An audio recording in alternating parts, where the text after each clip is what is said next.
बिस्मिल्लाहिर्रहमानिर्रहीम। अस्सलाम वालेकुम नाज़रीन, आप देख रहे हैं मेरा यूट्यूब चैनल एस्ट्रोलॉजर मौसम खान और मैं हूं मौसम Khan.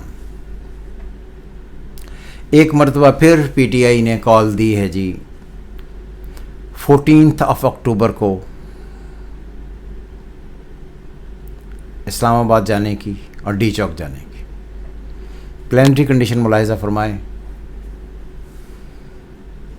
Moon in Pisces, Saturn in Pisces retrograde, Rahu in Aries, Mars in Cancer, Jupiter in Gemini retrograde, Ketu और Sun in Libra, Venus in Scorpio, Mercury in Scorpio, ये प्लानिटरी कंडीशन है।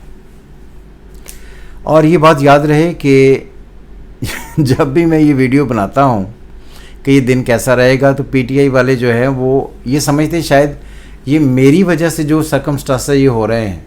जिस तरह मैंने एक वीडियो बनाई थी कि इमरान खान साहब की जो बर्थडे होगी वो उनके लिए बड़ी एंग्जाइटी वाला दिन उनके लिए होगा। उस दिन उनके आपको देखें कि बहनें उनकी पकड़ी गई, जो एहतजाज था वो भी किसी न किसी साइड पर चला लगा, लोग आए भी। तो अब ये इसमें प्लानिटरी कंडीशन मैंने आपको ये बताई हैं, और ये देखें इसमें कि सन से मून का फासला 8वें में। एस्ट्रोलॉजी में सन और मून का फासला जब भी 8वें में हो तो ये एक नहस दिन की इंडिकेशन करता है।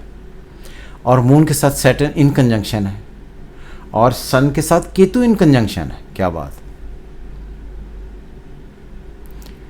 तो और उसके बाद जो है मार्स जो है वो स्क्वायर में है और आपका मार्स 5वें में बैठा हुआ है। 5वें का लॉर्ड का रखा है आपके, मून जो है वो पहले में बैठा है। तो इस दिन ये सारा सिनेरियो होगा। ये सिनेरियो ये होगा कि वो अवाम जो है, क्योंकि 5वां घर होता है अवाम का, वो वहाँ से उठकर अपने कॉल के लिए, अपने अकीदे के लिए, अपने काम के लिए, अपने आई थिंक मकसद के लिए जो भी एक्टिविटी होगी उसको करने के लिए हर हाल में जाएंगे। तो 5th इन फर्स्ट बहुत सारे लोग उठकर पहले घर में गए, लेकिन वहाँ पर जाते ही सैटर्न उनको पड़ जाएगा। सैटर्न उनके साथ मून के साथ बैठा हुआ नेगेटिव कर रहा है और सन रेपुटेशन है। तो मुझे लगता है कि ये जो दिन होगा ये कहीं ना कहीं से एक ऐसा दिन हो सकता है जो इमरान खान साहब या जो लीडरान हैं उनके लिए और ज़्यादा मुश्किलात क्रिएट कर दे।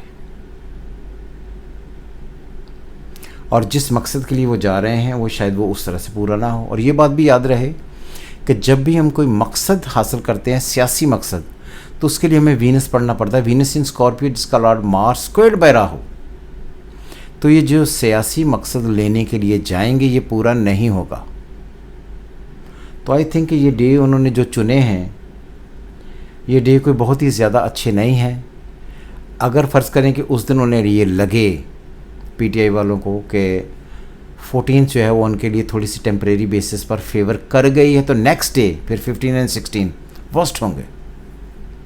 फिर वही गिरफ्तारियां होंगी, लोग पकड़े जाएंगे, सेम सिनेरियो होगा, तहरीक जो है वो कुचली जाएगी। और ये बात याद रहे, मुझे लगता है कि 14 जो होगी 14, उसमें कहीं ना कहीं पीटीआई को ये लगेगा कि चीज़ें उनकी फेवर में गई हैं, लेकिन नेक्स्ट डे 15 और 16 जो उनके लिए वर्स्ट होंगे, उनके लिए बहुत ज़्यादा प्रॉब्लम क्रिएट कर सकते हैं। और जिसमें उनकी आवाम और कुछ ऐसे मामला, क्योंकि इसमें अब ये बात गौर से सुनी है कि जो मरकरी है और जुपिटर है, Jupiter in Gemini retrograde, mercury in Scorpio जिसका मार्स फंसा हो, तो मुझे लगता है कि 15, 16 ये कहीं कोई ऐसा लीगल डिसीजन ना आ जाए जो उनके लिए लीगली प्रॉब्लम क्रिएट करे पार्टी के लिए। और ये बात फिर मैं आपको दोहराऊँ इस बात को, ये कि मैं इसकी हेडिंग ये बनाने लगा कि क्या 15-16 तारीख पीटीआई के लिए कोई कानूनी मुश्किलात खड़ी कर सकती है। तो मुझे लगता है कि 15 और 16 जो डेट उन्होंने चुनी है, 14 तारीख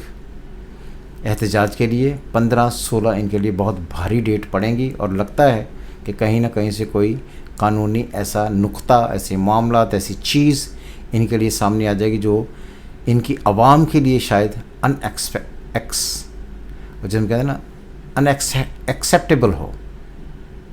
अनएक्सपेक्टेड तो होगी ही, अनएक्सेप्टेबल भी हो साथ में हो। तो ये कंडीशंस देखते हैं क्या बनता है। हम एक और वीडियो बनाएंगे 17 को इंशाअल्लाह ताला कि ये जो इनका एहतजाज था ये इसका क्या बना। सो भाई ये बहरहाल ये बात है कि लोग निकलेंगे ज़रूर, मकसद पूरा होने में उस दिन लगेगा नहीं कि हो गया, पर नेक्स्ट 2 दिन में प्रॉब्लम क्रिएट होंगी। खुश रहें। खुदा हाफिज़ पाकिस्तान।